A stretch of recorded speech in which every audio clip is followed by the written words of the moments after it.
Such scenes will live on in the memories of a generation of TV watchers. A large pantry with shelves that creak, laden with bulky boxes of inexpensive rice, industrial-sized cans of mushroom soup, and breakfast cereal, contented children wearing identical outfits, a bustling kitchen island, mixing the ingredients for their famous potato casserole. It was the epitome of thrift, health, and cleanliness. Plenty.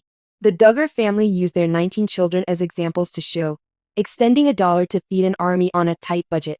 They stood for self-reliance and the power of a family. So lucky and well-managed that they were able to thrive when everyone else would undoubtedly die. The pantry was their fortress. In the face of hardship, the casserole stood for their joyful emblem. But what if that fortress doubled as a prison? What if the flag was a carefully constructed facade? Food was never an issue. But that doesn't mean everyone was allowed to consume it. This is not just a story about being thrifty. Enigmas that unveil the cheerful facade of reality TV to reveal a troubling theory about the Duggar family's actual nature, the kitchen. These reports from within the organization suggested that this was a story of psychological warfare and manipulation, with canned goods and casserole plates.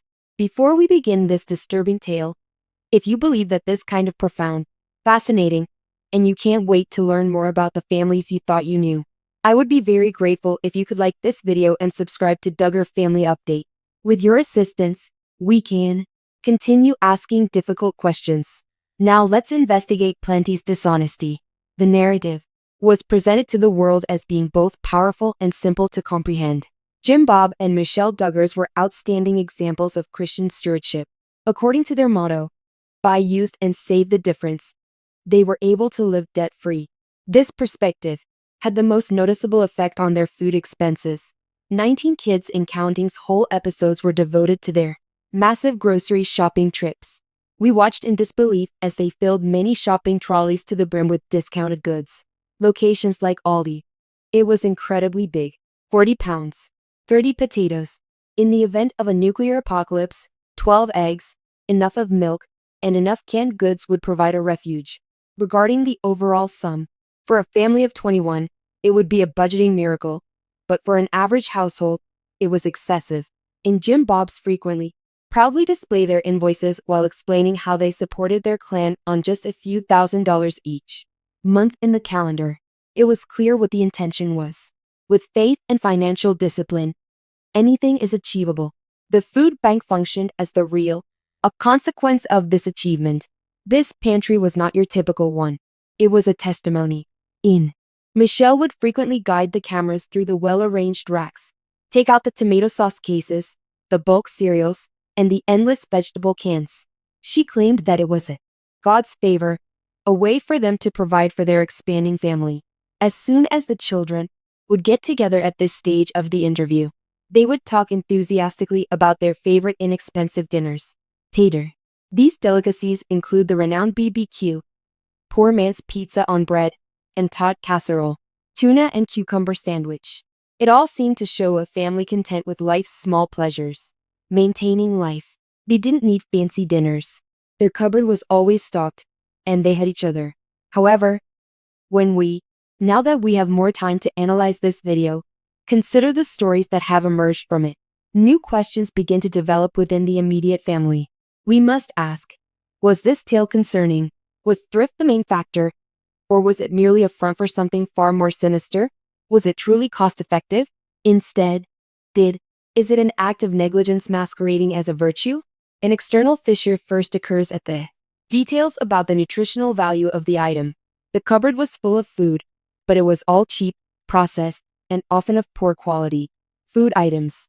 The highlighted meals were high in carbohydrates, salt, and additives, and low in fresh produce, vegetables, fruits, and high-quality protein. The now famous tater tot casserole is one such recipe, using ground turkey as a base, coated with a soup that tastes like cream and topped with processed potato puffs.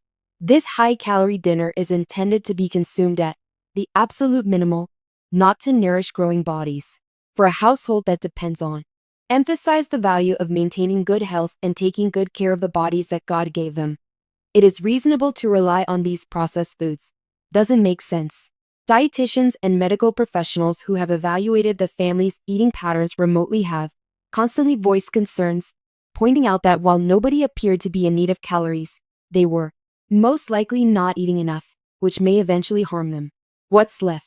Serving cheap, repetitive food wasn't only a way to save money. Identifying a place to begin. Nourishment that was sufficient for survival but not enough for development.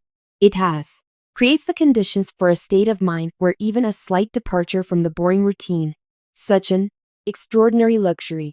We have finally reached the main hypothesis that guides our investigation. It's so disturbing that it makes us rethink all of the joyful kitchen scenes we've ever seen. This idea comes from someone who claims that she served as the family's housekeeper and babysitter at the height of their television fame. For Hannah's privacy will be safeguarded.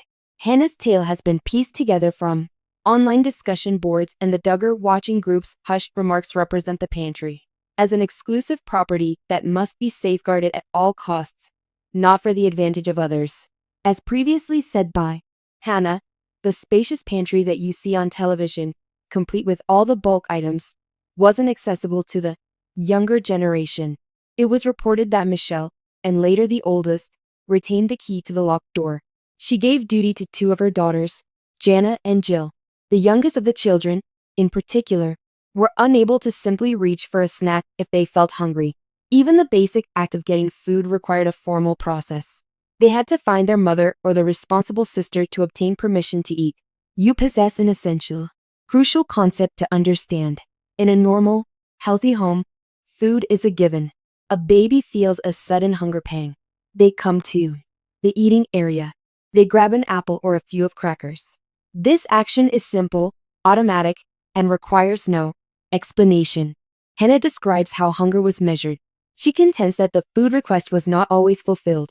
Taking out a snack and locating the pantry key, believed to be directly related to a child's behavior, how well they adhered to the family's rules, and how carrying with their assigned duties or responsibilities.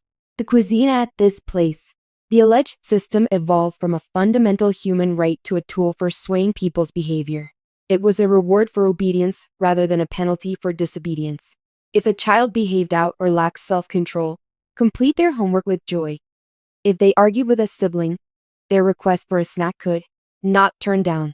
Some ideas include waiting until the next scheduled meal, drinking water, or praying for a mood shift in order for them to consume food. Consider the psychological effects of this.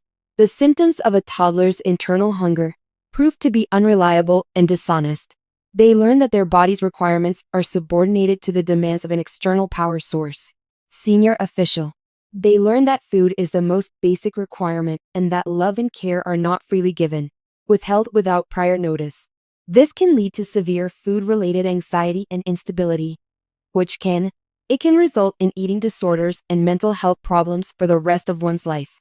Hannah gave specific instances that illustrate this alleged regulatory approach. She recalled how young children would loiter outside the pantry door, hoping to locate Michelle in a positive mood. In the tale she shared, a younger sibling was given a handful of cereal by an older sibling. When a sibling's snack was taken away, there was a small act of rebellion against absolute rule.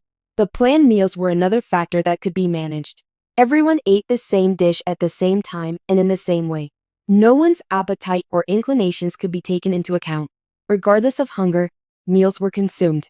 For those who continued to be hungry after the meal, overcooked food was typically unavailable. Few supplies and a supervisor. Seconds were not so much a guarantee as they were a benefit. This rigid method caused the child to lose control over their own body. They were taught early on that how they were to satisfy their basic physical needs would be determined by their parents' wishes. Everyone believed that this technique was necessary to manage such a large family. Hannah's story, however, suggests a different objective. Establishing and maintaining an unbreakable chain of command was the aim. In the Duggar household, deference to authority is highly valued. Children are supposed to obey their parents completely and without question. By controlling food, the most fundamental resource for survival, Jim, Bob, and Michelle allegedly created a system where disobedience had immediate and harsh consequences. There were other penalties besides a timeout or privilege revocation. It was similar to having a knot in your stomach. This lock and key pantry theory forces all of us to reconsider the video we have already viewed. Watch the children in the show as they play with food. There is a noticeable lack of on-the-go snacking. It is very uncommon to witness a child simply entering the kitchen and taking anything. Scenes involving food are almost always carefully orchestrated formal gatherings. Parent-approved time spent eating, cooking, or indulging in a particular pleasure, such as a trip to the ice cream shop. As these minor pleasures become significant events, they acquire a great deal of emotional meaning.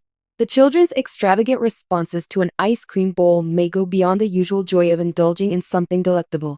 In a culture where food is so strictly regulated, it could be the tremendous relief of indulging in a rare, unfettered treat. Additionally, think about the Duggar house plan. Despite its massive size, the kitchen and pantry functioned as the hub of the house. You could run the entire home if you could run that room. Michelle gave the older girls who were in charge of food preparation more authority. They weren't just cooking for their siblings. By forcing the standards on others, they were performing their parental role as gatekeepers. They became more well-known in the family as a result, but it also put them in a very difficult situation because they had to stop beating their own siblings. The end consequence was a deputized control system that favored their parents' absolute power by setting siblings against one another. There are rumors coming from all sides that seem to reinforce this disturbing theory.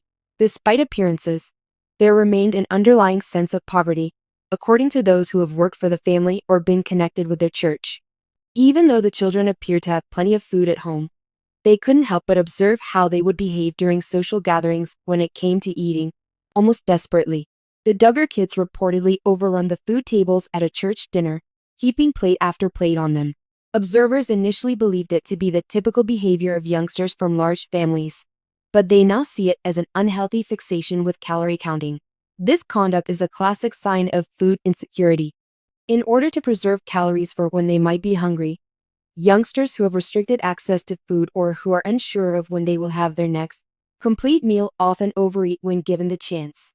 This was happening at the same time as their parents were famous for having a huge, well-stocked pantry, which is a troubling juxtaposition. This indicates that the food in the pantry was most likely not intended for children. It was for a completely other reason. Although a completely other reality, one of control and starvation, was purportedly occurring behind the scenes, the cameras saw it as merely a prop for their reality show. We now get at a deeper psychological question. Why? Why could? When parents are capable of meeting their children's dietary needs, they voluntarily choose to, such a system of forced restrictions and manufactured scarcity? To understand this, we must move past the what and examine the reasons. It is necessary to look at the mindset of Jim Bob and Michelle Duggar, who created the system. It is crucial to consider how their connection with food may have been influenced by their personal experiences, worries, and history, in addition to their own basic psychological needs. We thus get at the second major idea, the hoarding attitude. We consulted a psychologist with experience in trauma and family systems to help us understand this. She is displaying the typical indicators of hoarding, based on her public conduct and insider reports of food restriction paradigm. This argument contends that the pantry's main objective was not to supply food for the kids. As a symbol of the parents' safety, the appearance of a cupboard full of cans and bursting at the seams, boxes served as a desire and an emotional bomb for Jim, Bob, and Michelle's fear of poverty. To understand this hypothesis, we must look at their histories. Jim Bob and Michelle did not come from wealthy families. This is particularly true with Jim Bob, who has talked about his modest upbringing and early struggles to make a living. His success as a self-made man and real estate investor is the basis of his identity. Politician who was able to save his own career. Some persons who go through something similar develop what psychologists refer to as a scarcity mindset. A person with a scarcity mindset is defined by a persistent and crippling anxiety of everything being abruptly taken away, even when they have all of their money in the bank.